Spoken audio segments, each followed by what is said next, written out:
काम गर्ने जति एमालेतिर मैले उमेरको कुरा गरेँ होइन। यहाँ श्याम सुन्दर शेर्पा अलिकति उठिदिनुहोस् त। उहाँले जवान हुनुहुन्छ, त्यसै कारण कार्यक्रममा सरिक हुनुहुन्छ, आन्दोलनमा सरिक हुनुहुन्छ। समृद्ध नेपाल सुखी नेपाली बनाइ छोड्ने यस सङ्कल्पलाई साकार पार्ने भनेर भन्दै हुनुहुन्छ।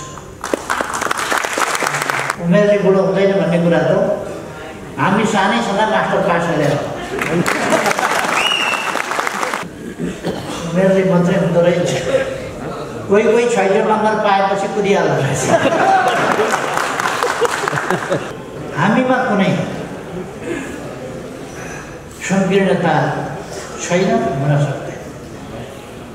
हामी एउटा राष्ट्र निर्माण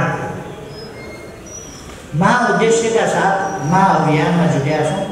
अहिले घर फर्क अभियान, राष्ट्रिय शक्ति निर्माण गर अभियान, नेकपा एमालेमा सामेल हुनु अभियान, यस्ता सबै